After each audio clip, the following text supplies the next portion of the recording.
Stanford University.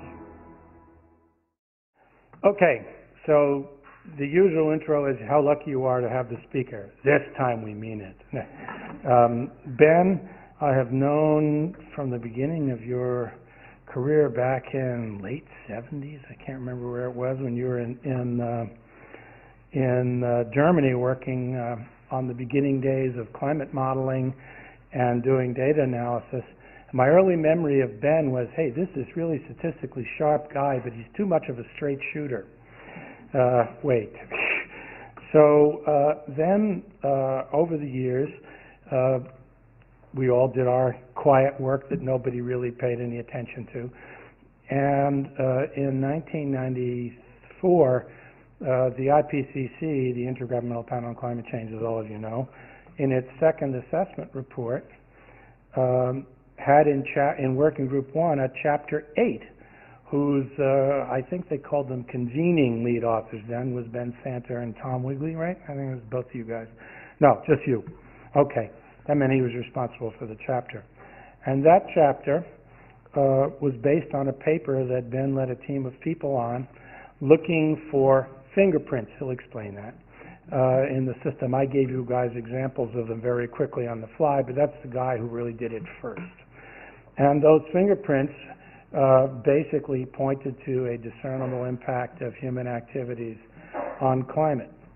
This triggered a massively ugly scene at it was the first massively ugly scene in the IPCC history at a plenary, which is where the 100 governments get together and have to approve the summary for policymakers word for word.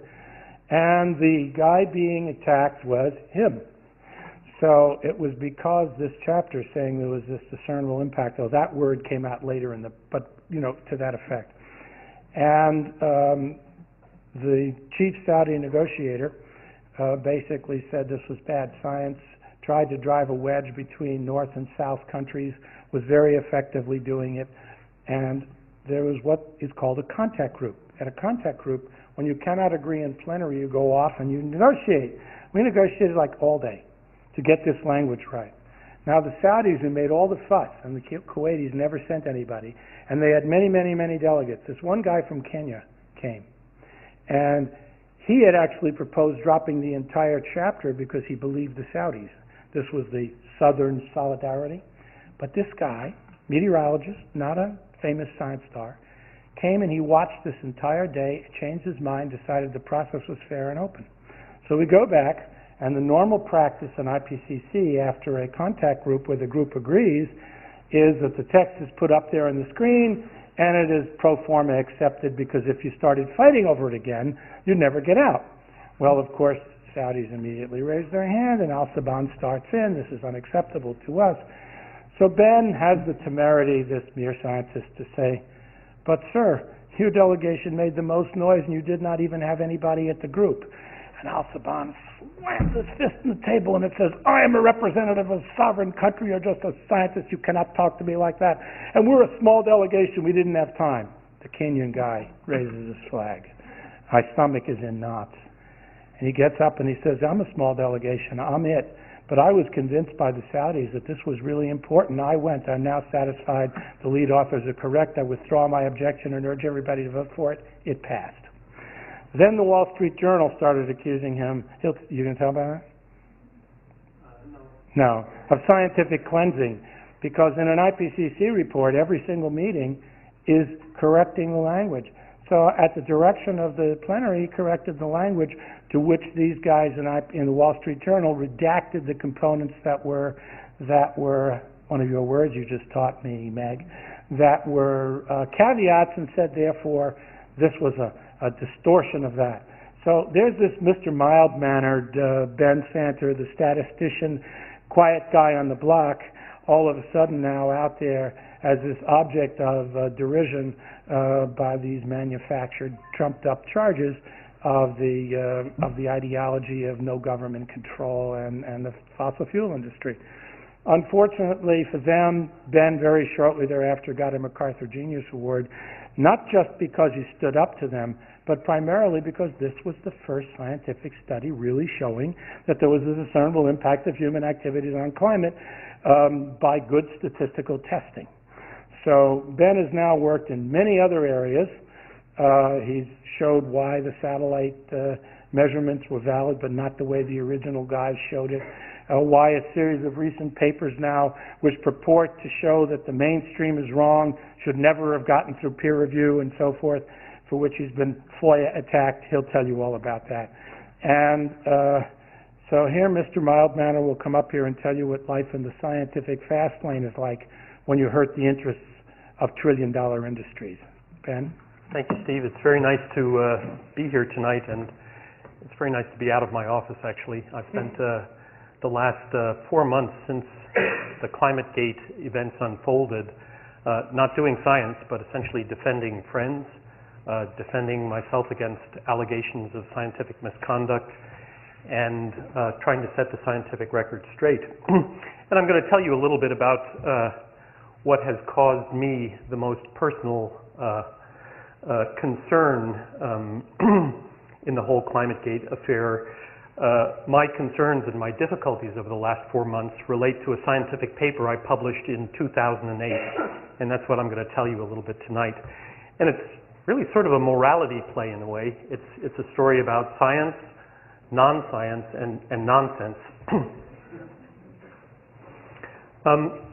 Steve mentioned the satellite data. These are satellite records of atmospheric temperature change since 1979. And in our field, there's been this huge conundrum for many, many years, actually since 1990, because the original guys who looked at these satellite data sets and analyzed them and tried to splice them together and create some homogeneous record of climate change since 1979, their original work suggested that the atmosphere was cooling. And that was a huge problem for us because the surface thermometer record suggested that the surface of the planet was warming. How could the surface be warming, yet the air above it be cooling? All climate models have told us really since the 1960s that in response to human-caused increases in greenhouse gases, the atmosphere should warm, particularly in the tropics, for reasons I'll get into later.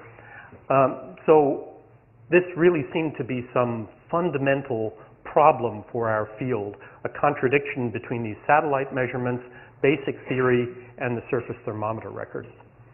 And I'm going to first of all give you a brief history of this debate up to 2006, when we all thought we had resolved this thing and finally put it to rest, but we were wrong. It actually came back in 2007 and 2008, and this controversy endures even through to today, although scientifically there's really no reason for it to continue.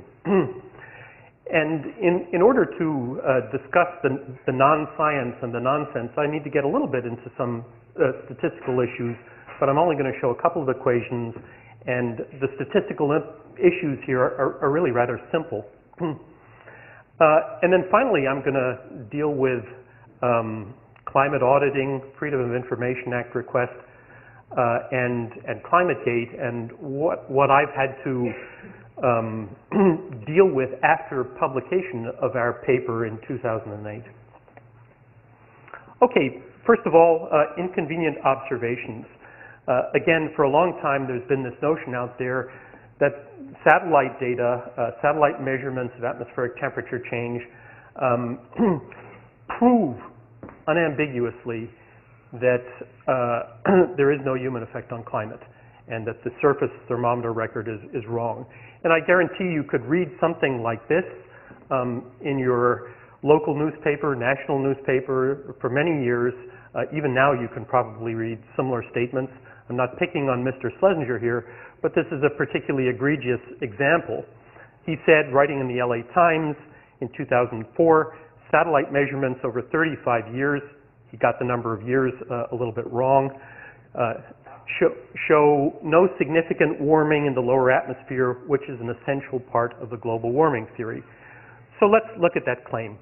How do satellites actually measure atmospheric temperature?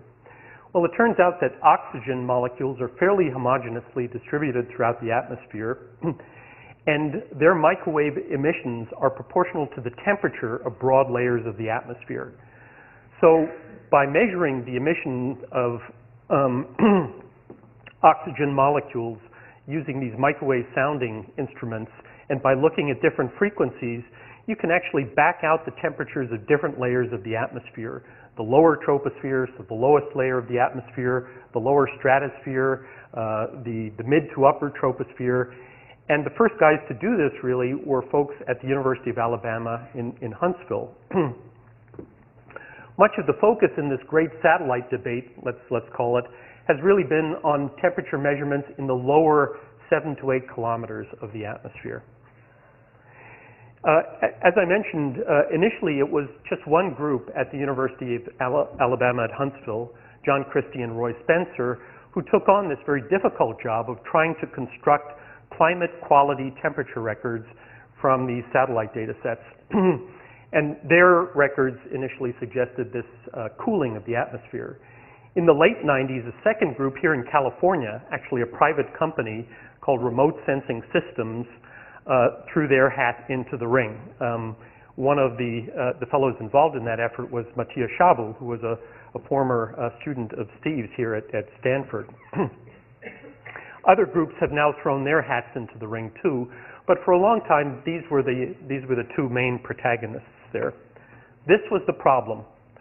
Okay, so what you see here are two traces, two wiggly lines. The red line is an estimate of temperature changes in the tropical atmosphere, so roughly 20 north to 20 south, at the surface, at the tropical surface, from 1979, the beginning of the satellite record, through to, in this case, this was something like 2006, 2007.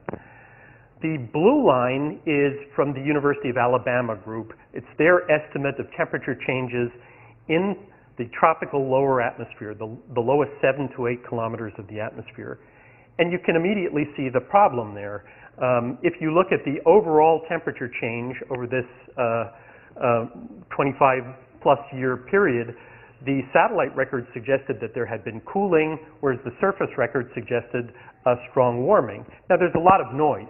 That's the other thing to note immediately. There are a lot of wiggles, and as climate scientists we understand the causes of these wiggles. For example, these red blobs here are associated with large El Nino events. This here is one of the largest El Ninos in the 20th century, the 97-98 El Nino event. El Ninos on average tend to warm the planet. Here, this is the big 82-83 El Nino event. You can also see the signatures of volcanic eruptions. This, for example, here is the cooling after the El Chichon eruption.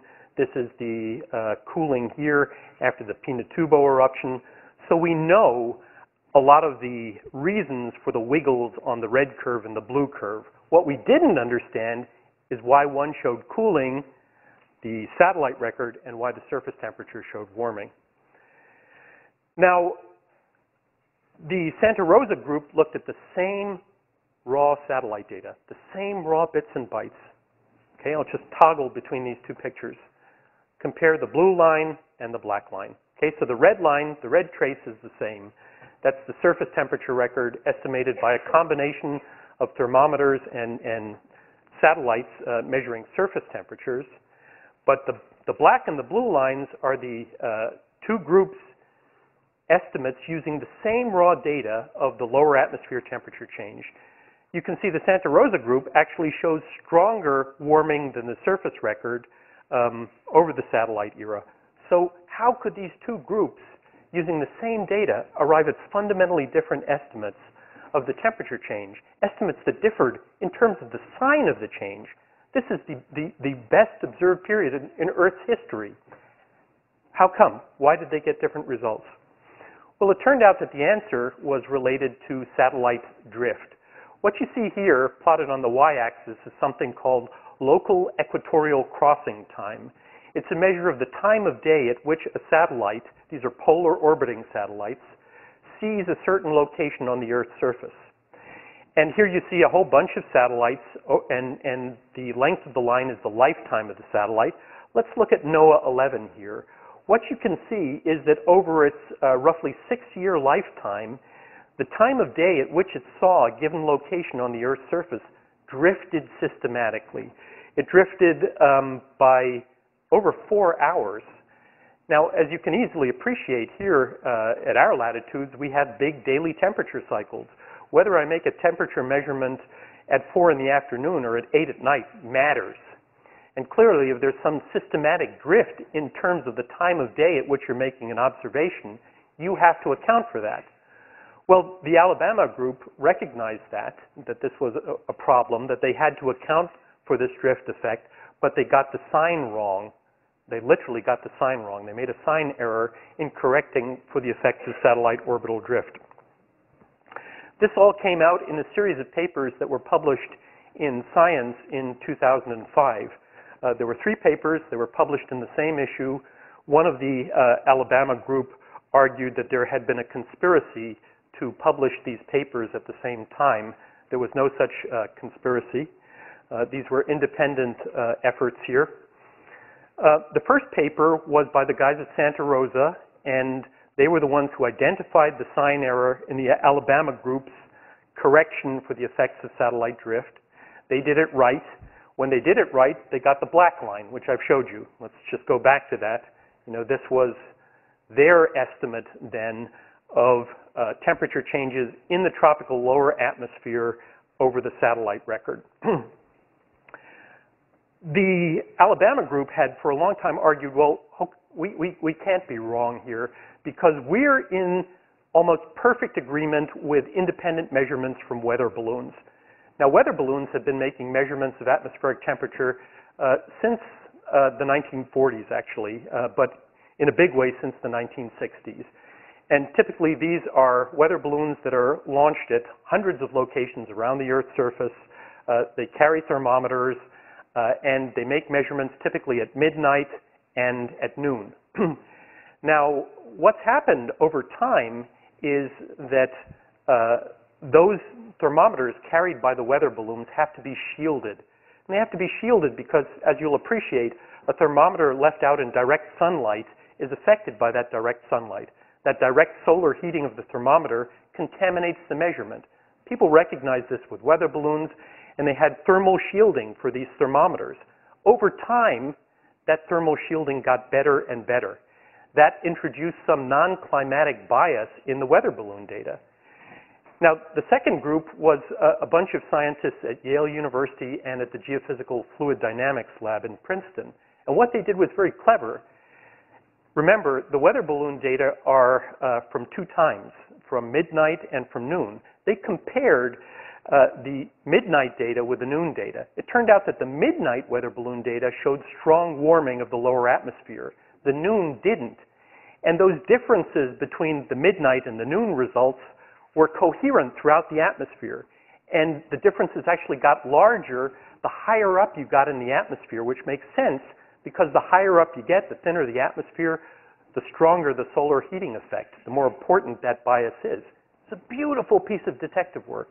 Actually, both of these studies, this was hard, laborious work, and I think that both groups of scientists there deserve medals as big as soup plates for really mapping out the problems with the Alabama data set and really showing the problems of arguing that you're in agreement with some independent data set if that independent data set is wrong. Our paper, which was the third paper, showed that when you looked at these adjusted satellite data sets, which didn't have the sign error for orbital drift effects, and you looked at adjusted weather balloon data sets, which didn't have this problem with the change in the thermal shielding over time, there was no disagreement between climate models and what they told us about the expected changes in atmospheric temperature, between observations, and between basic physical theory. We thought we had resolved the problem.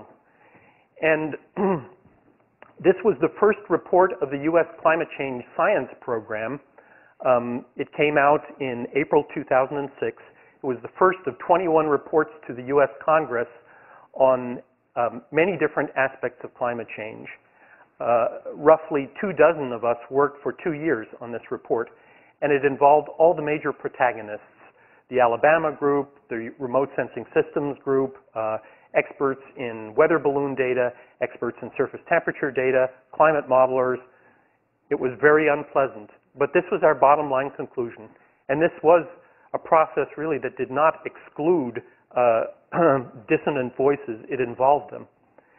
We thought we had really nailed this problem. I'll just read this conclusion. Previously reported discrepancies between the amount of warming near the surface and higher in the atmosphere have been used to challenge the reliability of climate models and the reality of human-induced global warming. This significant discrepancy no longer exists. End of story, right? Not quite. So that was in 2006. What happened in 2007? In 2007, a paper was published in the International Journal of Climatology, a journal of the Royal Meteorological Society in the UK. The first author was Professor David Douglas, an astronomer at the University of Rochester.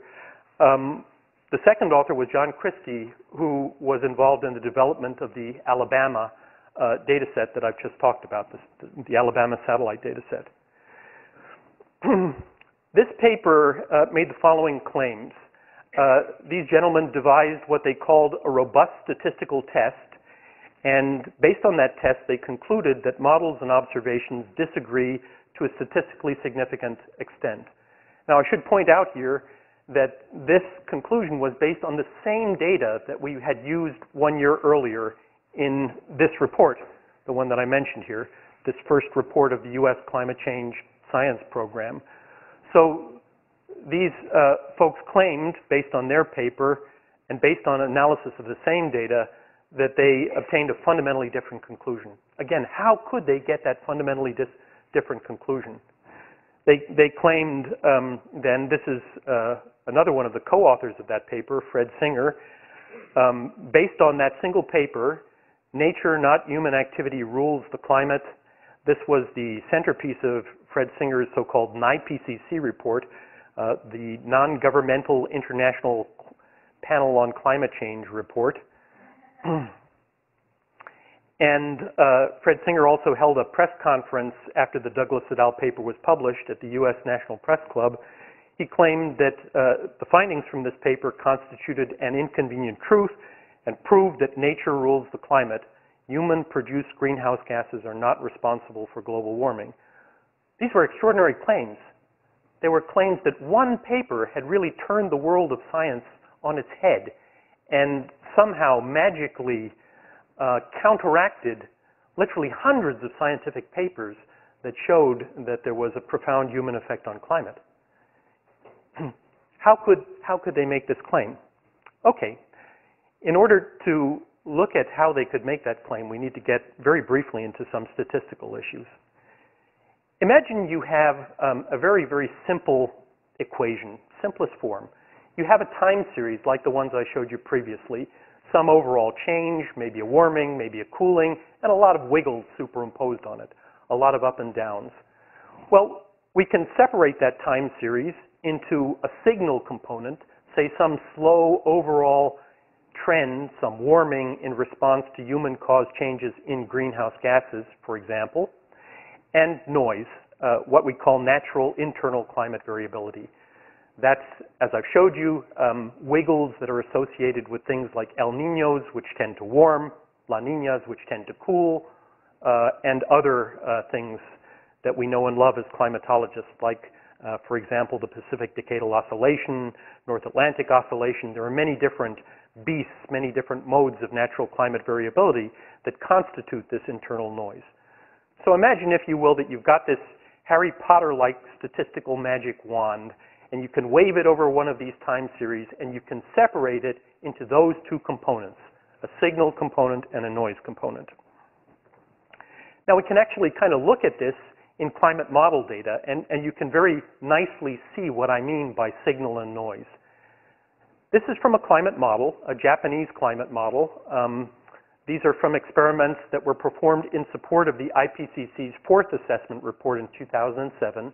What you see here are tropospheric temperature time series, and you can see that there's this black line here is the small overall warming trend. This is an experiment where a model is driven by changes in greenhouse gases, changes in the sun's energy output, changes in aerosols, ozone. We call them also colloquially everything in the kitchen sink experiments, where you try and drive a climate model with your best estimate of the actual factors that had been important over the 20th century.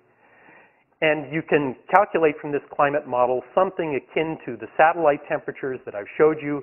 And in this particular run of this Japanese model, you have a La Nina, that's that blue thing near the end, which tends to cool it down. And you have an El Nino near the beginning, that's the red thing, which tends to warm things up. Because this is a short record, only a little over 20 years, and you have a warm blip near the beginning and a cool blip near the end, you don't get much overall change.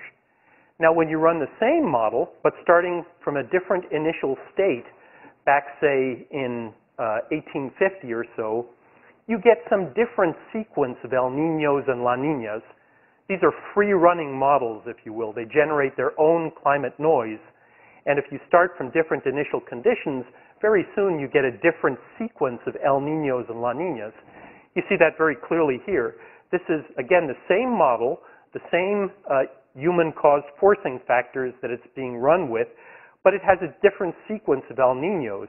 In this case, it has an El Nino near the end of the series and a La Nina near the beginning, so it shows a larger overall warming trend because it has a cool blip near the beginning and a warm blip near the end. And you can see the same thing here. This is the same model, just different realizations, and each one of them has a slightly different sequence of wiggles, ups and downs, different overall trends. This is the effect of noise. This is climate noise. Obviously, in the real world, we don't have the luxury of rerunning the real world many times. We only have one sequence of climate noise and one sequence of how the real world has responded to human-caused changes in greenhouse gases. But in the climate model world, you can essentially sort of rerun the 20th century many times and get many different sequences of these things. And what you do then at the end is you average over all of these things. You average over these 5 realizations, and that beats down the noise because the noise is not correlated from one realization to the next.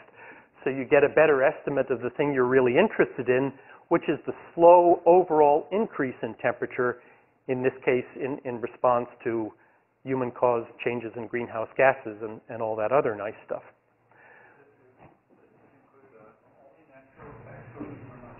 No, these experiments include human-caused changes in well-mixed greenhouse gases. They include changes in aerosol particles, actually sulfate aerosols and soot aerosols, but they also include changes in the amount of volcanic dust in the atmosphere and estimated changes in the sun's energy output. So that's what I meant by everything and the kitchen sink. This type of experiment, you take a climate model and you drive it by our best estimate of the historical forcing factors that have operated in the real world. But again, you have to do this many times because you don't know the true initial conditions of the system back in 1850. And even if you did, you would very rapidly diverge away from them due to essentially chaotic variability in the climate system. So the key thing here is that you can study this noise and you can see that there's uncertainty in estimating what you really are interested in, this trend, the response of the system to the things that you've changed. And you've got to account for that uncertainty.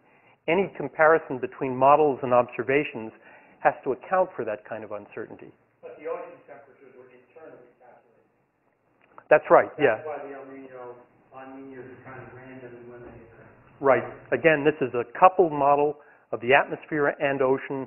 So what's actually happening is it's not assimilating, it's not taking in observations of temperature, it's generating its own El Ninos and La Ninas. And that's why each realization is different, because each realization has a different sequence of El Ninos and La Ninas. We call that inner, and what Ben was talking about is external general control. So the key thing here, the key point I want to make is there's uncertainty in estimating the black line, the trend, the change in temperature due to the things you've actually changed in the experiment, like greenhouse gases. And any statistical test has to account for that. Now that was a model. As I've showed you, these are observations, and they show the same ups and downs and wiggles, and show you that we don't know this trend very well, particularly in the tropics. There's a lot of noise, and you've got to account for that uncertainty in estimating this thing of interest. And again, these wiggles, these ups and downs, are largely associated with changes in El Nino behavior. This is some estimate of changes in temperature in a key region of the Pacific that's used as a sort of index of El Nino strength. And you can see that there's a very nice relationship between many of these wiggles here and El Nino behavior. So the bottom line is that in the real world and in the model world, there's noise. When you want to compare the model black lines with the observed black lines, you better account for that noise. It's important. This just shows you again this big El Nino in 97, 98, and the big El Nino here in 82, 83 in the real world. Okay, so what did Douglas et al. Actually do? What was the statistical test that they came up with? Their test looked something like this. So first of all, they said, if we have a big collection of climate models, say 19 or 20 different climate models, we'll take the average trend in those 19 or 20 different climate models. And what we'll do is we'll subtract from that average of all the model results the single observed trend, and then we'll divide by some term that they called the estimate of uncertainty in the multi-model average trend. And that estimate of uncertainty was something that statisticians called the standard error of the mean. It's an estimate of how well you know some mean quantity from a finite sample of results. In this case, what that standard error was, it was the standard deviation of these 19 or 20 numbers, these 19 or 20 trends from a bunch of different models divided by the square root of the number of models. Let me show you what that looks like. So here are 19 different climate models. These are the ones that Douglas et al. Used in their test. And what you see there on the y-axis is the temperature trend in the tropical lower atmosphere. So again, this is the lowest 7 to 8 kilometers of the atmosphere. And the black line there is the average of those 19 numbers. So in their terminology, this is this BM, the model average trend in tropospheric temperature. Now, the colored bars there are their sigma SE terms, so their measure of the uncertainty in the model average. And the yellow is 2 times the uncertainty in the model average, and the brown is 1 times the uncertainty. Here are the observations. So the black dot there is from the Santa Rosa group. That's their estimate of tropical tropospheric temperature changes over the satellite era. And the open circle is from the Alabama group. And you can see immediately then that the black circle and the open circle are outside the envelope that these guys calculated, the envelope of uncertainty on the model result. And that's why they concluded that the models were fundamentally inconsistent with the observations. But you can also see, if you look, without even thinking about this very much, that if you applied their test to each of the individual models, then 11 of the 19 models would be deemed not models. They'd be sort of deemed inconsistent with the model average. Any test that says that half of the things that you use to perform the test are actually inconsistent with the average is a really, really weird test. This is not even an undergraduate type of error that you would make in the first year of statistics. This is just, it doesn't pass any of the most basic sanity tests. Okay, so what did they do wrong? First of all, they assumed that trends are perfectly known in both models and observations. That's wrong. As I've showed you, noise is an important factor. and you have to incorporate the uncertainty in estimating trends as part of your test. That's really important. They didn't do that. The other thing is that this sigma SE term, the standard error of the mean, is not an appropriate basis for performing a statistical test. Again, it's something that you use in statistics to say, how well can I estimate some average from 19 numbers, but it's not something that you would use as the basis for performing a statistical test. Certainly not for determining whether the average of a collection of model results is consistent with a single uncertain observed trend. So, as I've already showed you, when this paper was published online in late 2007, it attracted extraordinary attention. Fox News picked it up, press conferences held, the Department of Energy contacts me and asks me for some response. The paper attracted attention at the highest levels of government, actually, at the National Oceanic and Atmospheric Administration and at the Department of Energy. So I decided, after discussing things with a number of colleagues, that some form of response was necessary. Rather reluctantly, having just spent 2 years of my life on the first report of the U.S. Climate Change Science Program. But it was so clear that something was wrong in this paper, and that needed to be brought into bright daylight. I think that is 5 criminals. Oh, let's see how many criminals are, yeah. Okay, so there's Santer, Wigley, Solomon, Jones, Carl, 6, Schmidt. 6 criminals. 6 criminals. This was obviously a conspiracy of the first order, yeah. Okay, so the first thing is, let's remember what Douglas et al. Did. This is exactly the same thing, but now you see these error bars here. These are estimates of the uncertainty on the observed trend, and it's rather easy to calculate them. They're very large, not surprisingly, given all those big wiggles that I showed you. Clearly, when you incorporate the uncertainties on the observed trend, they easily overlap with the average of all the model results. And it turns out that when you do that, of course, there is no statistically significant difference between the models and the observations. And again, you know, you could see that visually too. Here again is the remote sensing systems result. Look at the number of models that are actually very close to, I mean, how could they possibly conclude that all models were fundamentally inconsistent with observations, which is what they concluded. Okay, but people might say, well, your test is flawed too, and I don't believe that the test that you've come up with that incorporates this uncertainty in the observations is a meaningful or appropriate test. One way of addressing that kind of criticism is by performing tests with random data. You can use very simple statistical models. There's an example of one there, autoregressive models we call them, and you can fool around with random data. You can generate many thousands of time series. Here are 2 examples. This is one synthetic time series generated using this equation up there and a random number generator, which happens to produce a time series that shows some overall warming trend.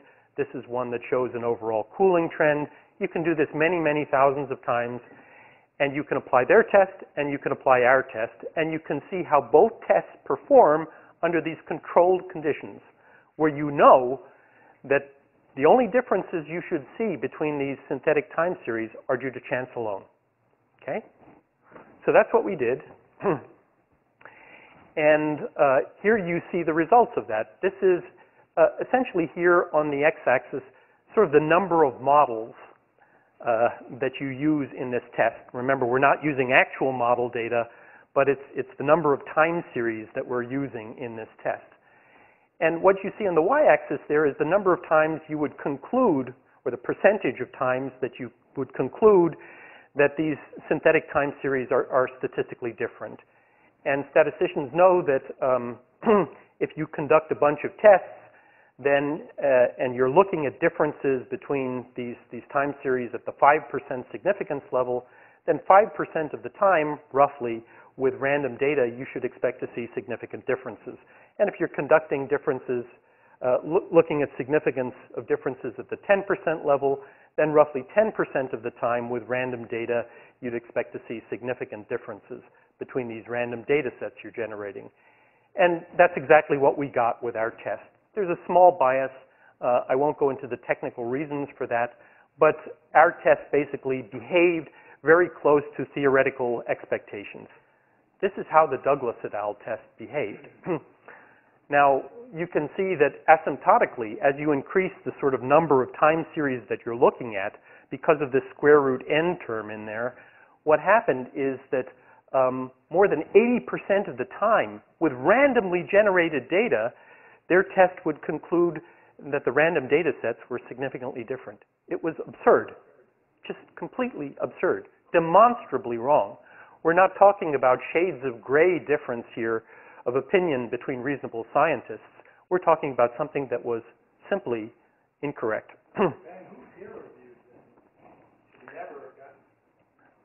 I'll get into that a little bit later. Okay, so these were the bottom line conclusions of our paper then. We found that there was no fundamental discrepancy between models and observations in the tropical atmosphere. The Douglas et al. Claim was based on older data sets. They had actually ignored data sets that showed warming of the tropical atmosphere, even though they had those data sets in their possession. But more crucially, their claim was wrong because it was based on two serious methodological errors. They assumed that the trends in the observations and the models were perfectly known, no uncertainty, which was clearly wrong, and they applied this inappropriate statistical consistency test, which they had devised themselves. Now, you would think, wouldn't you, that if you come to a conclusion that claims to turn the world of science on its head and claims to undercut the findings of the IPCC's fourth assessment report, claims to undercut the findings of the U.S. Climate Change Science Program report, you would ask, why? Why did we get a completely different result than these other guys? We're using the same data that they did. They did not ask that question. They got a result that they liked, and they published that result. Okay, so once our paper was published, Nature wrote a little thing saying, this is now the end of the story. The riddle is resolved here. We thought so too, but it wasn't the end of the story. It's kind of like the beast that will not die in some bad B-grade Hollywood movie, and it keeps on trying to get me all the time. Yeah, zombies, yeah. So our paper was published online in the International Journal of Climatology on October the 10th, 2008. 10 days later, I received a request from Mr. Stephen McIntyre, who runs a website called Climate Audit, for the model monthly data used for the statistical analysis in our paper. I was on travel at the time. I did not get back. I did not check my email while I was away. I eventually replied to Mr. McIntyre and basically told him, if you want to audit the findings of our paper, feel free to do so. The climate model data that we use are freely available. In fact, 3,500 researchers around the world use the climate model data that we have archived at Livermore. It's an open database. Hundreds of scientific papers have been published with that. Mr. McIntyre had in his possession, or had the ability to access, exactly the same data that we had used in our study. And indeed, I should point out that the Douglas et al. Paper used the same archive. That's what they did. They didn't use anything from us. They went back to the beginning, to their credit, and actually calculated their own satellite temperatures from climate model output. But this was not what Mr. McIntyre wanted. He did not actually want to go back to the raw data. He then sent a Freedom of Information Act request to the National Oceanic and Atmospheric Administration. He did that because I had a number of NOAA co-authors on the paper. In addition to the output from the climate models, he also requested several years' worth of my own personal email correspondence. And he then issued a second Freedom of Information Act request to the U.S. Department of Energy. He began to express moral outrage on his blog. Santer was stonewalling him. I began to get hate mail. I began to get threatening letters. Letters were written to the director of Lawrence Livermore National Lab, to my funding agency, saying that I was bringing the reputation of Lawrence Livermore National Lab into disrepute. That's how this particular game works. And I was spending all of my time dealing with this sort of stuff. I decided that I did not want to do that I wanted to continue being a scientist and doing science. As far as I was concerned, I had already wasted nearly a year of my career replying to the Douglas et al. Paper, a paper with serious scientific flaws which should not have been published. I did not want to spend further years of my career dealing with Mr. McIntyre and dealing with legal investigations. I released then all the intermediate data that I had calculated from the raw climate model data. I did that on January the 13th, 2009. Again, the raw climate model data that I used was freely available to anyone in the world, even Mr. McIntyre. These are just a couple of excerpts from Mr. McIntyre's climate audit blog, and I've highlighted one at the top, which is actually from Mr. McIntyre himself. Santer wants to try this kind of stunt, as I've said above. I've submitted Freedom of Information Act requests, and we'll see what they turn up. We'll see what the journal policies require. I'll also see what DOE and PCMDI, that's where I work, the Program for Climate Model Diagnosis and Intercomparison, administrators have to say. We'll see if any of Santer's buddies are obligated to produce the data. We'll see if Santer ever sent any of the data to his buddies. This did not give me a warm and fuzzy feeling that this was a scientific peer who was truly interested in scientific discovery and in better understanding the nature and causes of climate change. And there were all sorts of people offering their legal services to Mr. McIntyre to, prosecute me for my unreasonableness. So I think this all boils down to a couple of issues there, this Freedom of Information Act request stuff. And as you can see, this is at the heart of much of ClimateGate. Phil Jones got into the difficulties he did, I believe, because of Stephen McIntyre. Stephen McIntyre submitted over 60 Freedom of Information Act requests to the Climatic Research Unit in a fairly short space of time. I believe that the purpose of those requests was not valid scientific discovery, but harassment. And that's very troubling to me. What questions did McIntyre's Freedom of Information Act request raise in our case? First of all, as I've said, what he actually wanted were the intermediate calculations that we had done from the raw climate model data. So a reasonable question is, did we do those intermediate calculations correctly? Now, we had already been audited. Douglas et al., to their credit again, had gone back to the raw data. They had already found very similar intermediate results to the results that we had. The difference between Douglas et al. And the Santer et al. Paper was never in the intermediate calculations. It was in the statistical tests that the two groups had used. So McIntyre's request was completely frivolous because we had already been audited effectively on the first part of the problem. Did we do the intermediate calculations correctly? Did we apply the appropriate statistical tests? Again, as I've showed you, one doesn't have to stand up there and say, trust me, I have a lot of expertise in doing this. There are ways of adjudicating. You can look at how these tests perform with randomly generated data. Clearly, as I've showed you, the Douglas et al. Test fails. It does not perform according to expectations. It does not perform as a reasonable statistical test should perform. And indeed, asymptotically, if you just increase the number of models in the test, you would find that infinitesimally small differences would be judged to be highly significant in the end. This test was clearly wrong. And ours performed according to theoretical expectations.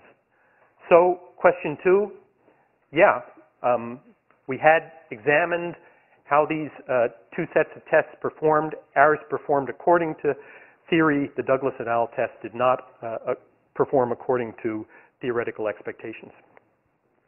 Question 3, and this is the more difficult one. What is our legal responsibility as scientists? Are we required to provide self-appointed auditors who have no training in climate science everything that they ask for? Every single little thing. Email correspondence, intermediate calculations, explanations of how to use computer codes. These are all things that have been requested in the past. Do we have that requirement? And if we don't give some self-appointed auditor everything that they request, can they make our lives miserable and write to our superiors and funding agencies and initiate congressional investigations? These are not hypotheticals. All this has happened and is happening, as we see. This is why I am in trouble now. I am in trouble for setting the scientific record straight on a paper that should not have been published.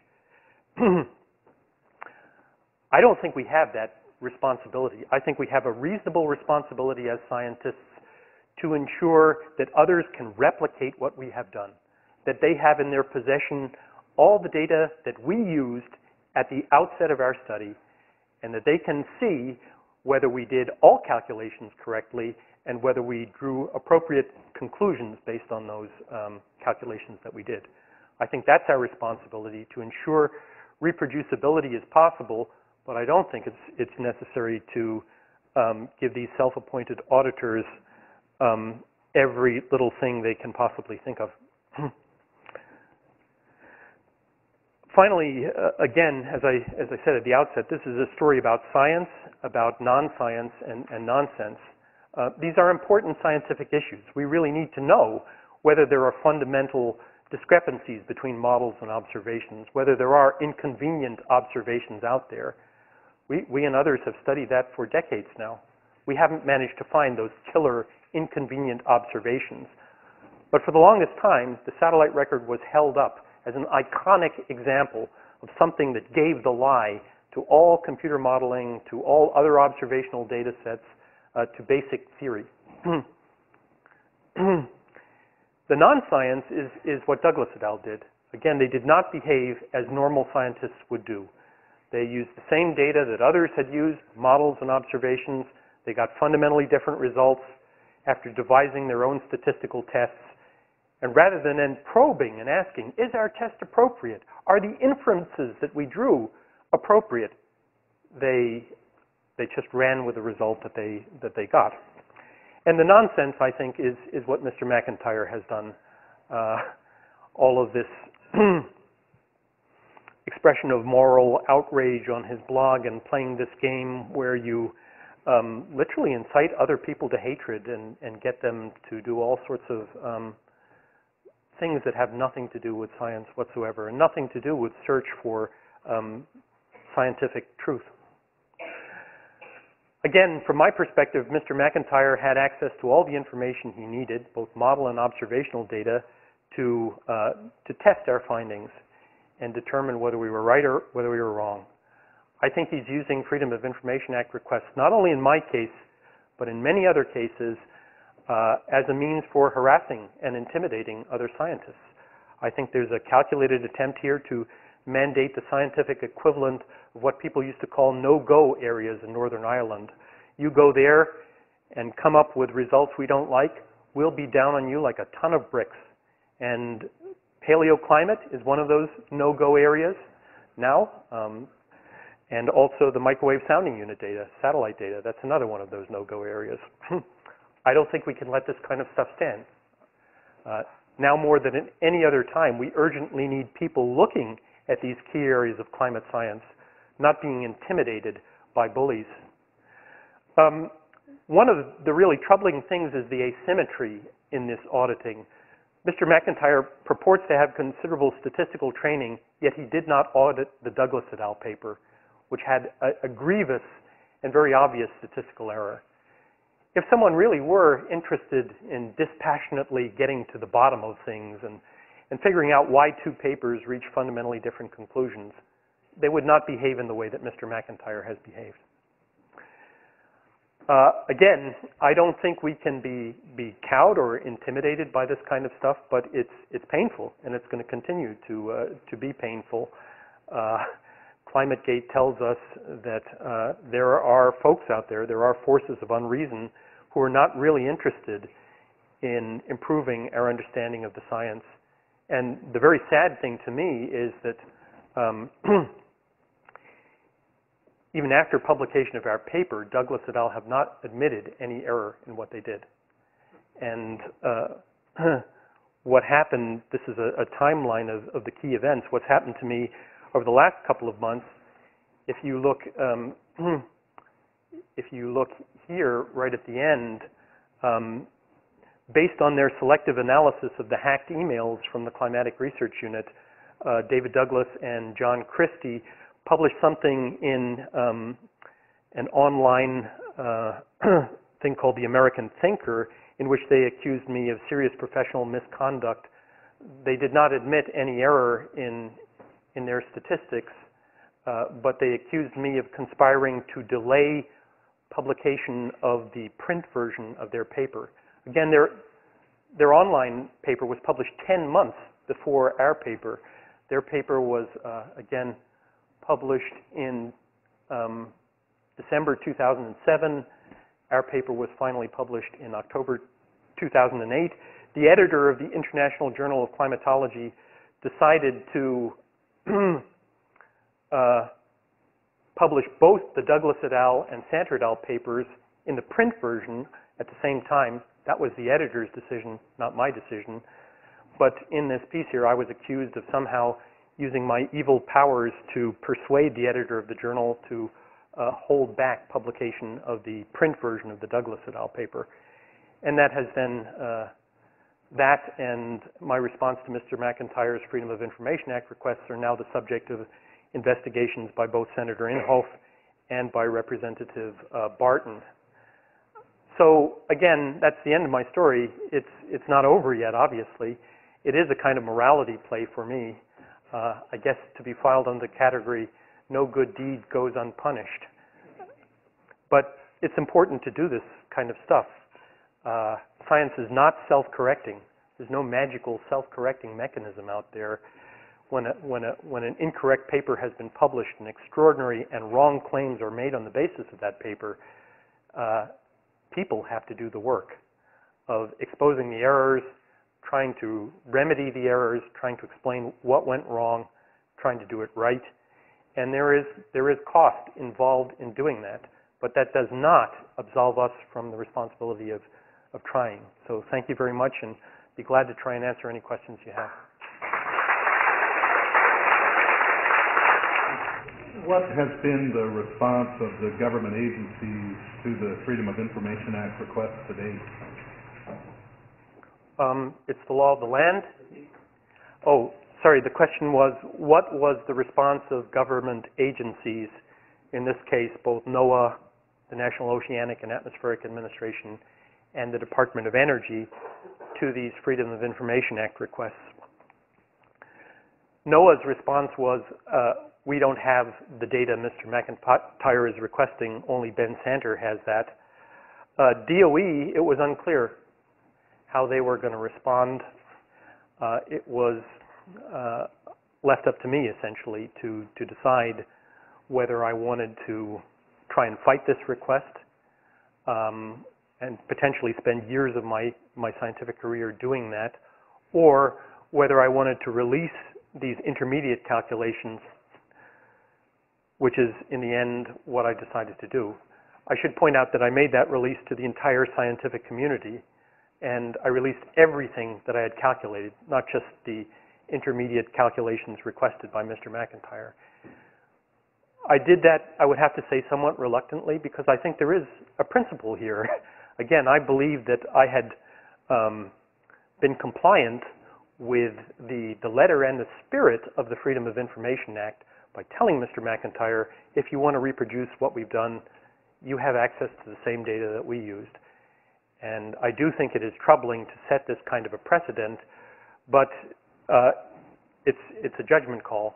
And in my judgment, I was more useful and happier doing science than spending years of my life in litigation. And it was unclear then if it did come to litigation, to what extent the Department of Energy was prepared to back me. Yes, sir. Well, do you see a change in this world of scientific security? Because the new administration now in office for a year, and they're making a big effort to return the government to science and take the politics out of science. Have you seen a change from your perspective? The question was, have I seen some change with the change in administration over the last year in the government's ability to defend science? Is that what you're asking, or? To end the 8 years of cycling the science, basically, from not just your center, from other government-funded science centers around the country.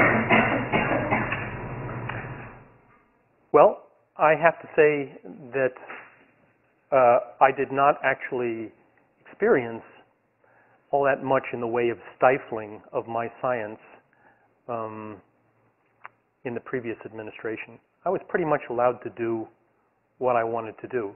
There were people unhappy about what I did, but I did not really have direct experience with use of the Freedom of Information Act request until this last year. And that has been a bit of a shocker to me.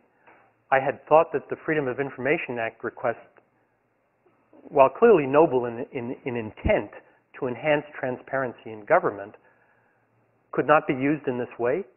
I thought that there had to be cause, that someone couldn't just say, I want this stuff, give it to me. Mr. McIntyre didn't show any cause. He didn't say, I think you've screwed up. I think you've done something wrong. I want the data for this and this reason. It was just, I want what you've done. And I'm going to determine what bits and pieces I want to audit. That was and remains deeply troubling to me. And it's unclear to me, even with the new administration, how the new administration is going to deal with that kind of, one colleague put it, denial of service attack. You know, denial of service is when you overwhelm some server with lots and lots of requests. And I think that colleague was quite right to use this kind of analogy. This is a denial of service. This is a pattern of behavior here. These sorts of requests are being directed towards those whose research suggests that there is a human effect on climate. It's asymmetric, and I believe it's frivolous. How the administration is going to handle this, I don't know. We're waiting to see. Well, it's really stunning response.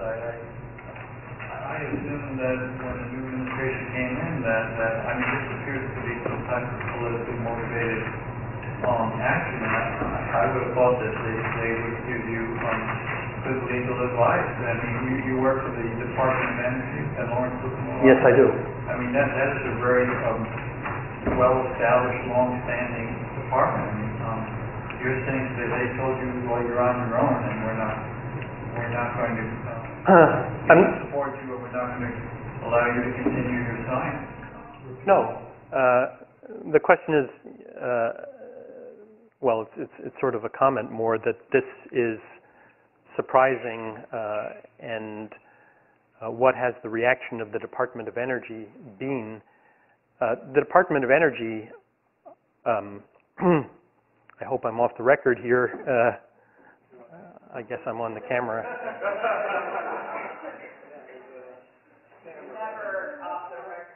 Okay. I've been somewhat disappointed, I would have to say.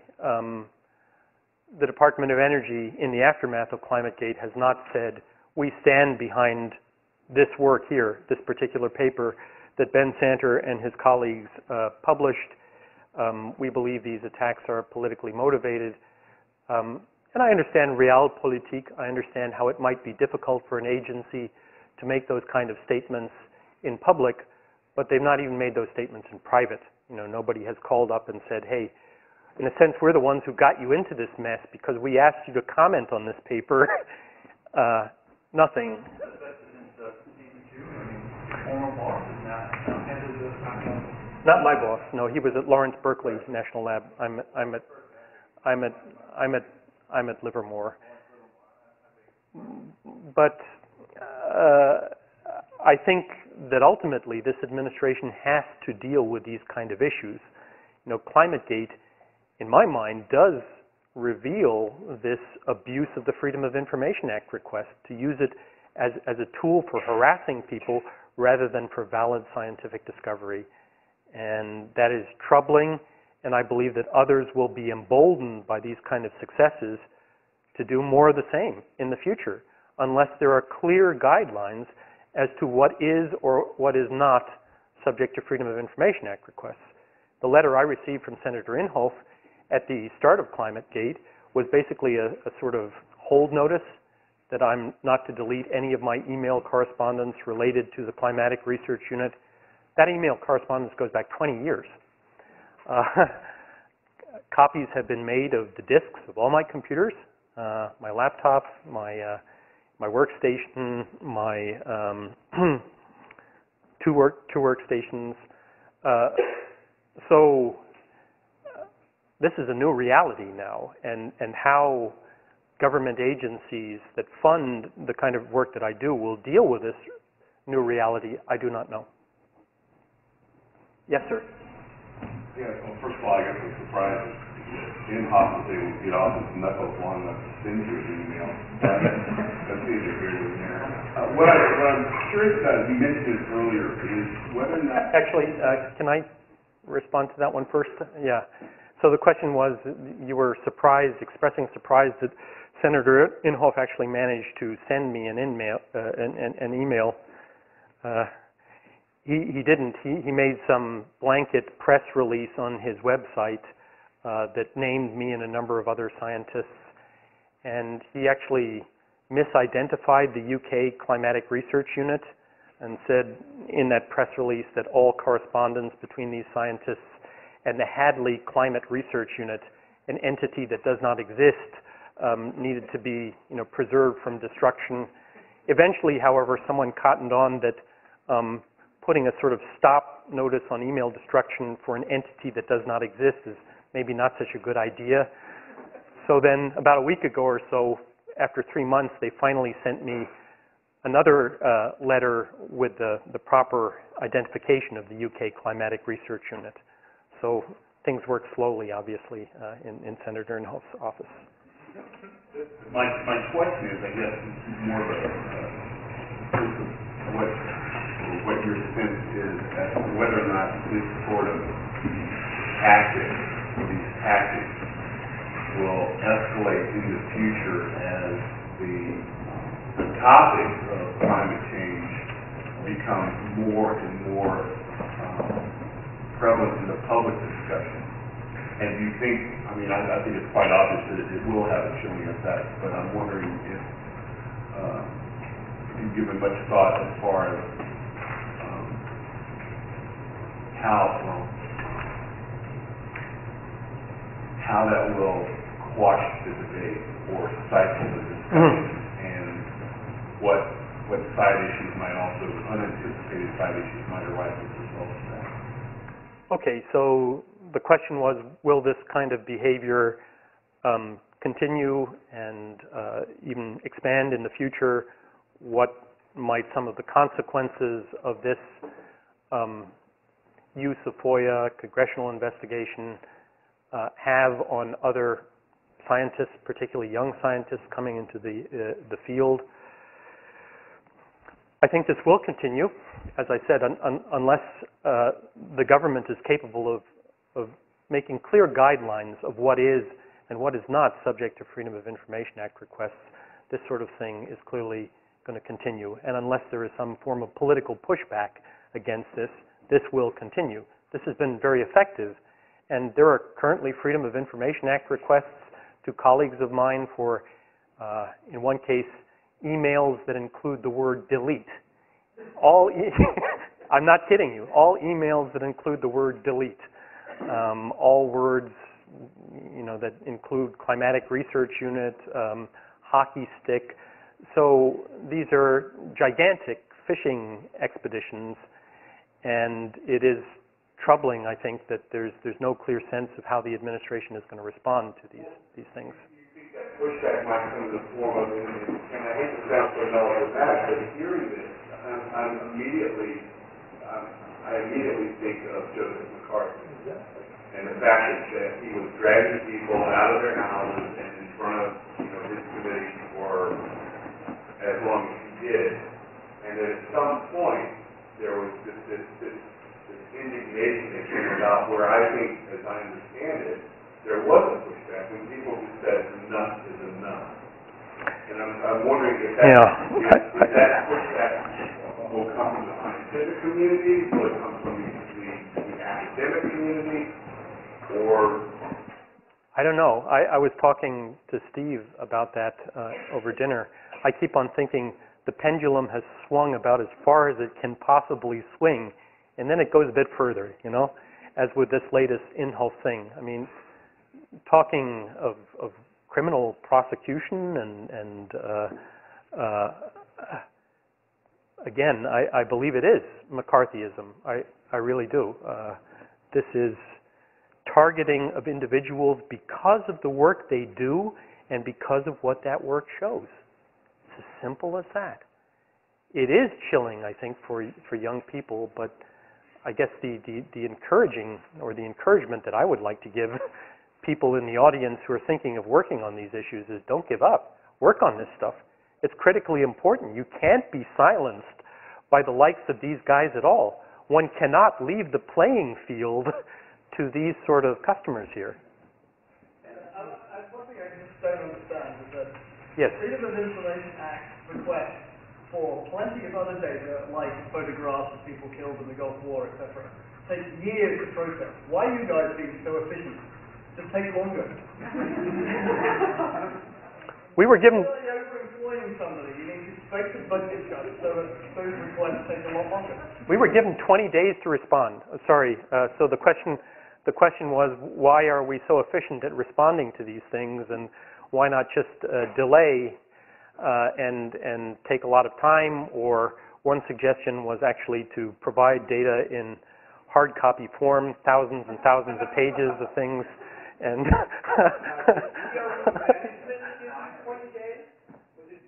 management that came down to you specifically and said you have 20 days to respond? I mean, where in the...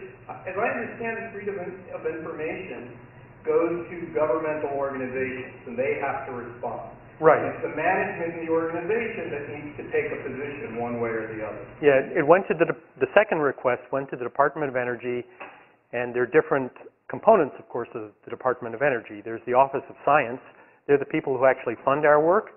But Livermore is a so-called NNSA lab, National Nuclear Security Administration lab, and the Freedom of Information Act request went to them, interestingly, because it was perceived, I think, that they would be less likely to want to delay things. And we were told, provide some response to this request within 20 days. Yes? Oh, yeah. Douglas paper, and then getting your paper, shouldn't the editor ask for a response from Douglas to directly respond to your issues? And if they would refuse, shouldn't they ask them to retract that paper or whatever is appropriate? Yeah, so the question is about the sort of editorial response to the Douglas et al. Paper and the review of the Douglas et al. Paper, what happened. Unfortunately, I'm not at liberty to tell you much of what happened during the review process for the Douglas et al. Paper. I do know that the paper had 2 reviewers. I know that one of the paper's reviewers was an eminent statistician. I know that that statistician raised serious concerns about the paper. I know that the paper's authors basically said, trust John Christie. He's been doing this stuff for 20 years. And that was judged to be an adequate response. The editor was the editor was not knowledgeable about these issues, and the editor published the paper. I think it became very quickly apparent to the International Journal of Climatology that something was amiss. I believe they were contacted by people at the Royal Meteorological Society, the Hadley Center for Climate Prediction and Research in the UK. People had serious concerns about this paper. By that time, I was already engaged in trying to set the scientific record straight and respond to this thing. I contacted someone who was on the editorial board of the International Journal of Climatology, Dr. Tim Osborne, and I wanted to give the International Journal the opportunity to set the record straight on their own pages. As I saw it, they published a flawed paper. They should have the opportunity to set the record straight. I should also point out that the flawed paper, the Douglas et al. Paper, was essentially a commentary on papers that my colleagues and I had published. We had not been given a chance to review their paper at all. We had not seen it until I received a copy of the paper from Andy Revkin just before it was about to go online. So there are many, many aspects of this whole thing that were troubling. Again, I thought after we had done a significant amount of new work in order to expose the statistical errors, to do the statistics right, to do all this testing with synthetic data, with random data, to show how these tests behaved under controlled conditions, that our paper was much more than just a comment on Douglas et al. It was a standalone, independent piece of science, and should therefore be published not as a comment on Douglas et al., but as a standalone paper. That has now been portrayed, that message was one of the ones in the hacked emails, as me exerting evil influence on the journal to do my bidding.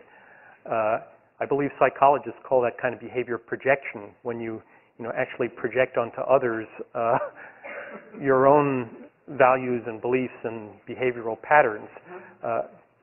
From my point of view, we did absolutely nothing wrong here. We did the science in order to address a flawed paper. We published that. It was entirely appropriate to ask whether our paper would be considered a standalone contribution.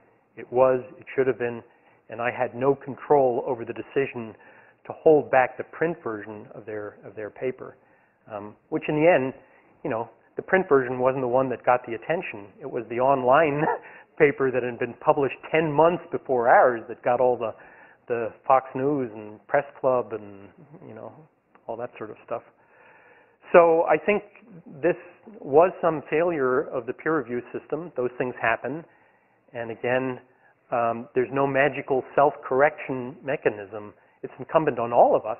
That's the job of the many, not the few, to remedy those kind of flawed papers when they are published. Yes? First of all, I really want to thank you for all the work that you've done and the risk that you're taking and the amount of courage it takes to continue. I think it's really wonderful. And then I have three little parts. One is, Stephen McIntyre, his character who funds him, how he can become the auditor. And the Freedom of Information Act, why the Department of Energy would allow information that's actually about global or national security. It was an agency record, and so in some ways they are threatening our national security, especially if you're working with nuclear secrets or science. There is information that is not free for everyone to see. And so who checks into how this could affect our national security as far as just a way of maybe combating them? And then quickly, as a pushback, you got to repeat all this word for word. Okay, so all of us working for this, and all of us defending you and science, and everyone that knows about this, and that, and I think it's just so important that we all work every day at pushing back against it. So thank you. Well, thank you for your kind remarks. First of all, I think that it's part of being a scientist. I mean, we have the responsibility not only to do research, but also to set the scientific record straight, to point out abuses when extraordinary and wrong claims are being made on the basis of demonstrably flawed stuff. You can't ignore it. You can't let it slide. If you do, that contributes to public misunderstanding of the most basic elements of climate science. And people say, well, yeah, I don't believe any of this stuff because the satellite data. These guys showed that the atmosphere is cooling, and as I've showed you, many people remember that the atmosphere is cooling claim. Very few people remember that claim was made on the basis of a sign error. That the guys got the sign wrong. Many people believe and remember the Douglas et al. Claim. Didn't these guys show that models and observations are just at odds and they're really statistically significantly different? That got on Fox News. Nobody remembers that another paper came along and showed that these guys had screwed up the most basic statistical test. So it is incumbent on all of us to set the record straight. Now, with regard to the second part of your question, this issue of whether there are aspects of the work that we do, I think that was the question, that should make this stuff immune to Freedom of Information Act requests. I don't know the answer to that. I've heard a lot about what's called the deliberative process, that email correspondence generated during the course of work on a scientific paper is, at least in some agencies, considered part of the deliberative process and therefore not subject to Freedom of Information Act requests. One of the problems, I think, is that the implementation of the Freedom of Information Act is not the same across agencies. Different agencies have different exclusions, and that was a big surprise to me. I thought that this was some federal act and that everybody had the same exclusions and exemptions, but that's not the case at all. Even within the Department of Energy, the exclusions and exemptions for the Office of Science and the NNSA labs are different.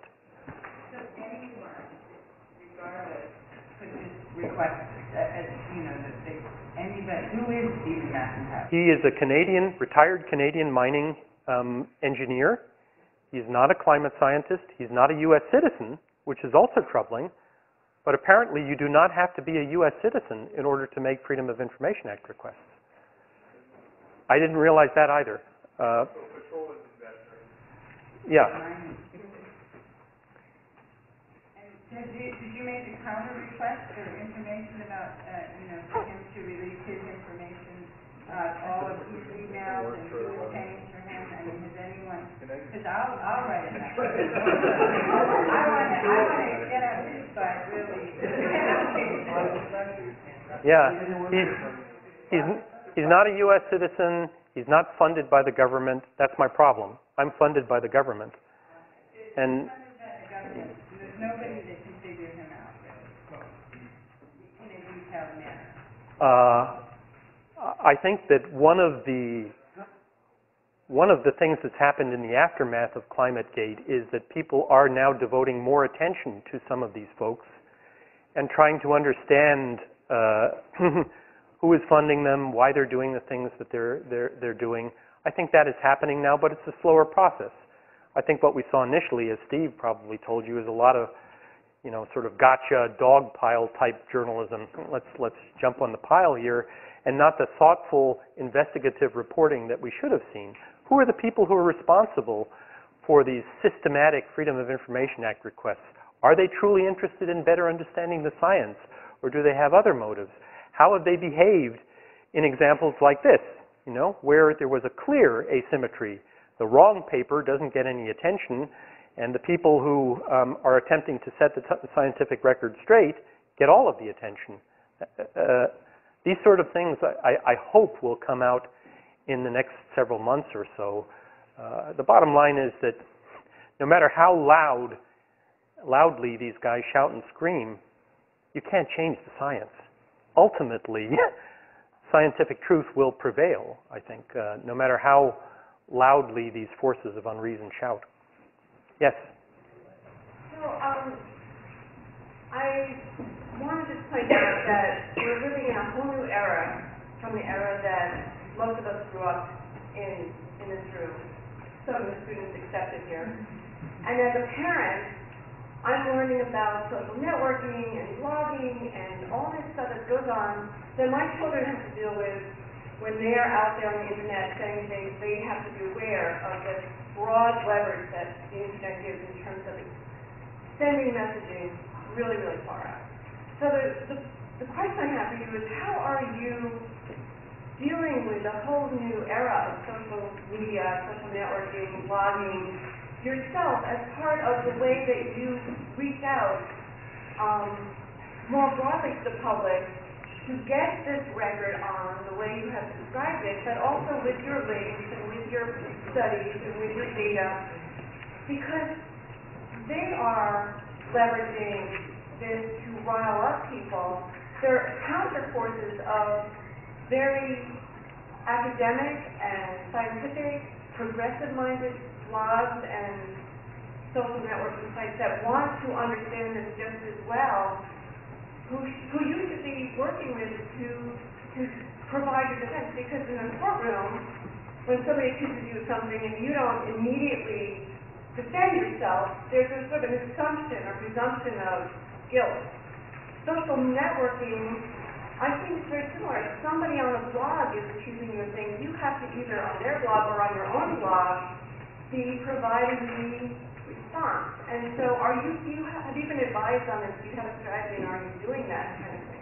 Sure. Well, that's a great question, and I guess the question boils down to this.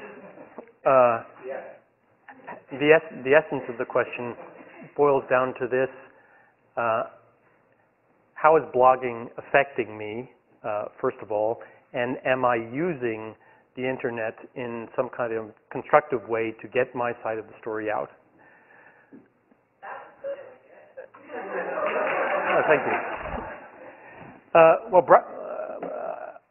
Blogging is affecting me profoundly. Obviously, Mr. McIntyre has profoundly affected my life.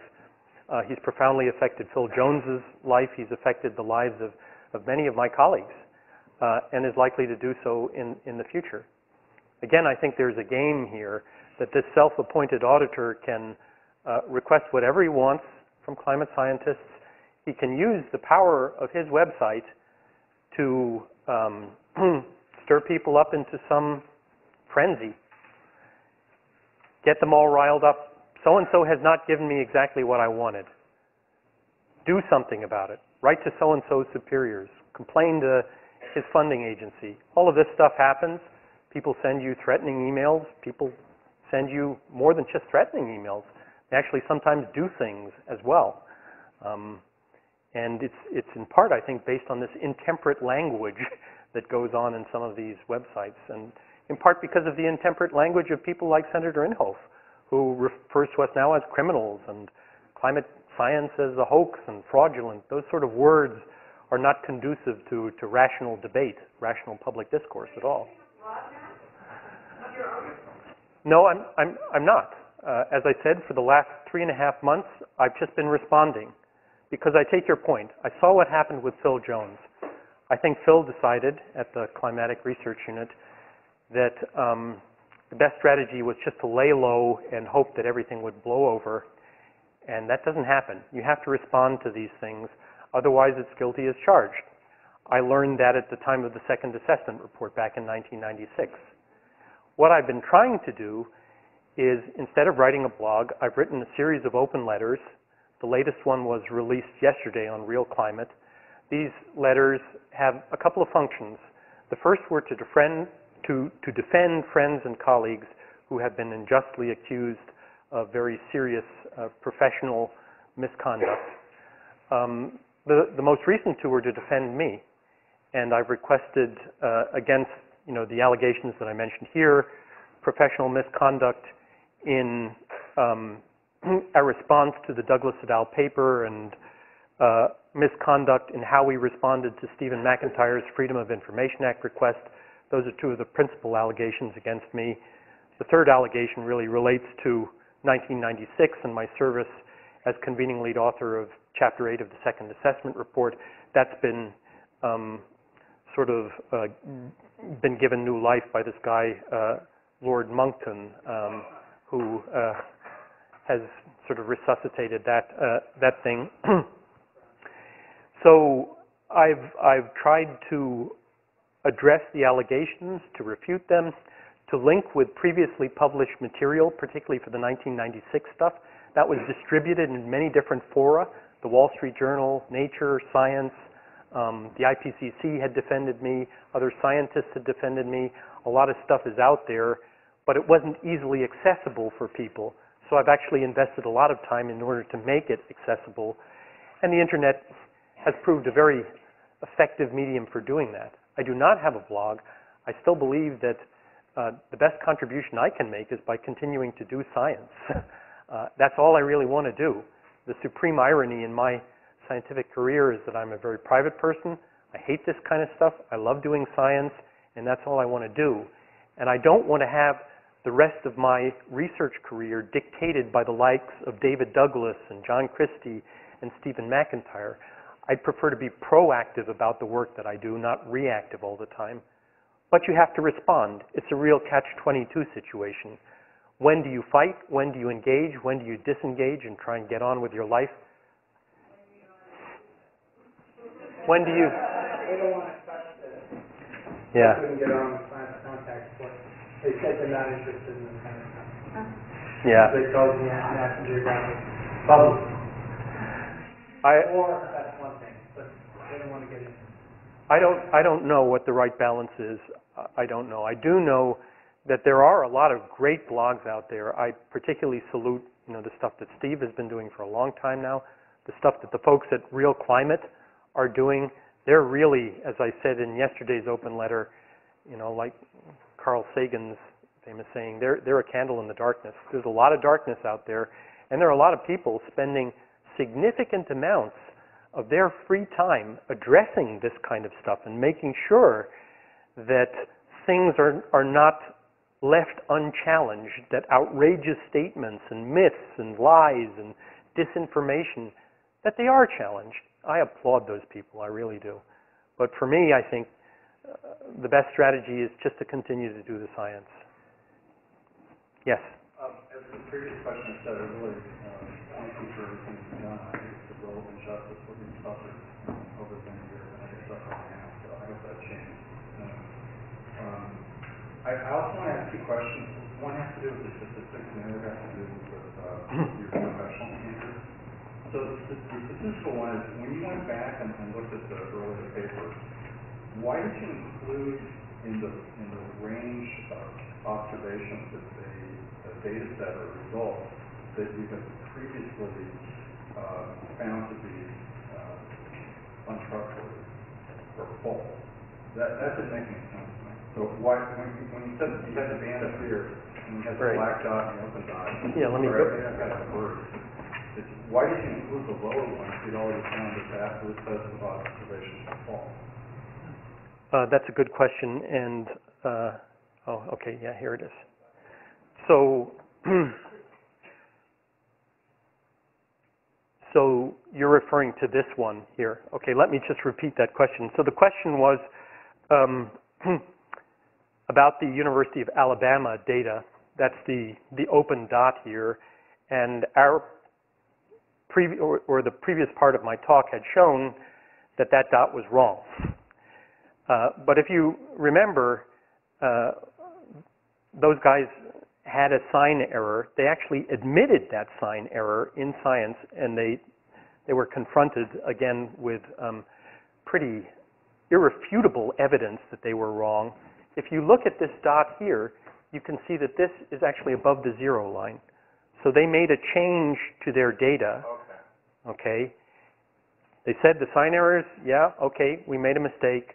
We're going to adjust for that. The curious thing was that when they made the adjustment, it didn't change very much. It changed only a relatively minor amount, which still remains very, very puzzling. There are now 4 groups that have used the same satellite data to do these reconstructions of atmospheric temperature change. 3 of them now are sort of up here in this vicinity with the solid dot there. The Alabama group is down here for reasons that we don't understand. But I included it because Douglas et al. Had looked at it. So one of the things was to try and replicate their analysis as closely as possible, but doing the statistics right. And I included it also because this was the corrected version of the Alabama data set that had, nominally accounted for this sign error. Okay. And then the second question I have, it relates to professional standards. I Sure. think this question of what one should provide at their employer request is very difficult. And so one thing I've thought about is that perhaps, in the field of climatology or climate science, one standard that could be used relates to what are the sets of standards of information that you would provide to a reviewing reader or judge in a peer-reviewed journal. So if you submitted a paper for publication and you get a request from someone who's reviewing the paper and they wanted to see some stuff, I guess the question I have is there a well-defined standard for what an author should submit to a reviewer on request? Now maybe there isn't one, but if there is, what is it? Okay, well that's a great question. The question is, are there well-defined standards then in terms of the data that one should supply to some auditor or some requester under the Freedom of Information Act? Is it? No, I'm not actually asking about the Freedom of Information Act. I'm asking about the journal publication standards. Okay, so what are the journal standards in terms of providing data to reviewers? That's your question. Yeah, essentially. Steve, being the editor of Climatic Change, is much better placed to answer that, so I'll let him say something in just a second. But I think there is, correct me if I'm wrong here, Steve, there's no uniform policy across journals. Is that right? Have you repeated? No, there's no uniform policy across journals. And in fact, McIntyre asked me as editor of Climatic Change to insist that I think Mann and Malcolm Hughes, something that they had published in Climatic Change, send them their source code. That's the computer code handwritten by them. And my first reaction was, nobody's ever asked for that before, and nobody's ever needed it in 1,000 papers we've reviewed, but all right. So I sent it out to the editorial board and asked them, and you were one of them. And we had about a month-and-a-half long debate. There were one or two people who thought, well, you just give everybody everything. There were others who said and pointed out quite correctly, wait a minute, we have limited resources, we have limited funding, and those codes that are written for public consumption, like the Community Climate Model at the National Center for Atmospheric Research, they have a team of 4 programmers for every scientist to document every detail of that code. How could scientists who write their own idiosyncratic codes, they would get a quarter of their work done if they were trying to write a polished product for export? It's also an interference with intellectual property, because these, in our business, promotions are based upon reputation, which is based upon papers. If somebody comes in and immediately gets your code and they got 3 programmers, they'll be publishing more stuff with your work than you are and getting ahead of you. There's a real absolute negative incentive for anybody to do that. So what we concluded was that anybody who gets a code with idiosyncratic, undocumented components will probably use it wrong, and it won't be helpful. So what we want is replication. And in fact, replication is most independent with independent codes. Data should be available. All algorithms, and methods should be clearly available or standard, and that individuals who wish to replicate should in fact do their own computer codes using those methods and data, or alternative methods and data, which I think I showed in here not all that long ago, where you looked at the 12 hockey sticks where people made different assumptions about how to calibrate, temperature to tree ring width, for example, and that the process of science is much better served by having independent codes, because otherwise people could miss code errors and be repeating them, so you'd have a lack of genetic diversity in the codes. We don't think it's good for science, and we think it's very, very bad for investigators to be spending 2/3 of their time writing documented statements in codes. Now, if you're in certain groups which have QA or quality assurance, and that's part of the contract, you have to convince the quality assurance officer you're doing it, well, the grant is going to have a budget for that. How are you going to do that as an individual and be productive? So my journal at least decided that the data had to be there, as I said, the methods had to be very explicit and clear, no hidden, how you did the equations, and that algorithms that you used were there, but that the codes were not to be provided. And in fact, the National Science Foundation very recently has agreed that its investigators are not required to turn over personal source code to any request. So that's where we are now. It's pretty much the same at Science. Don Kennedy told me a number of years ago. They're kind of encouraging people to give anything they can give, and me too, but I'm not going to make somebody sit there and spend 3 months of their lives trying to document a code that they wrote 8 years ago. I couldn't even remember what I wrote 8 years ago. Yeah, and again, just following up from what Steve said, the key thing here is not only were the primary model data available to Mr. McIntyre, the algorithms that we used to do the intermediate calculations had been published. They were available in the peer-reviewed literature. The statistics, our statistical tests, were spelled out in excruciating detail in our paper. There was never any question on the reproducibility issue. This man had access to all the information that he needed in order to try and replicate our calculations and figure out whether we had reached appropriate conclusions. And again, the irony here, as I mentioned, is that Douglas et al. Had already sort of audited the intermediate calculations. McIntyre was unwilling to do that. Yes? I'm wondering, to whom I can write outraged letters about this. Are there people in the agencies or Congress that you see as potential champions for helping create the right environment for science that we want and need? Okay, so the question was, what can you do about this, and are there appropriate channels to express dismay, displeasure, unhappiness, concern? I don't know the answer to that question. I wish there was. I hope there will be some pushback. Now, I think this latest swing of the pendulum that was mentioned today with criminal prosecution or things like that being threatened may hopefully get some attention. The only crime I'm guilty of, in my mind, is trying to set the scientific record straight.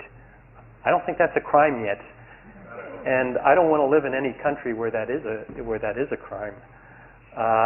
So I hope that people in the end recognize that this is not a political issue. This is not an ideological issue. It should not be. It's a scientific issue. It behooves all of us to understand the science, to take decisions on what to do about it on the basis of the best available science. Clearly, the Douglas et al. Paper was not the best available science. Extraordinary and false claims were made on the basis of that, and it's sad how those claims are now being accepted as the truth and woven into the fabric of these kind of criminal prosecution things. But in the end, the climate system, no matter how loudly these people can scream, the climate system is not going to be changed by this. It's not going to be phased by this. It will continue to warm. The sad thing is that action on addressing that root problem will likely be delayed because of this disinformation. It's already been delayed 20 years. Exactly. So, that's what it's about.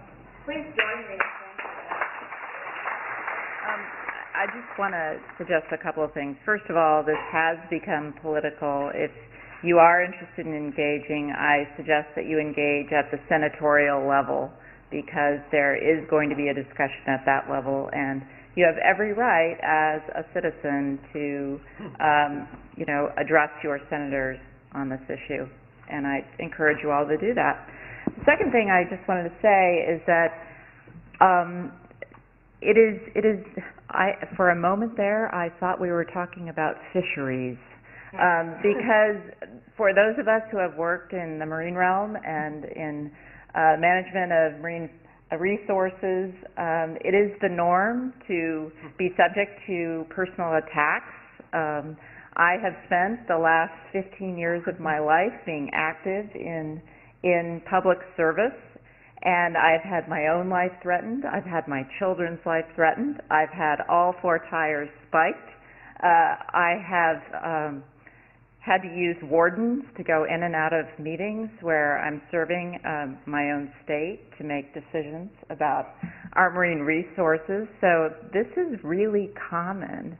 And the social norm that now, really governs how we deal with one another as professionals has really changed, or perhaps maybe we've gone back in time. So I think this is a really rich discussion that we could have, and I'm very sorry to see that it's now the norm in your area too, and I just really want to thank you for being so open and honest and so eloquent about your experience. Thank you.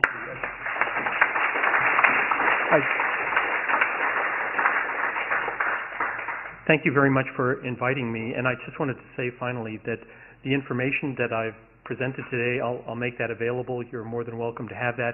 And the 4 open letters that I mentioned, Steve has them, I think. If not, contact me.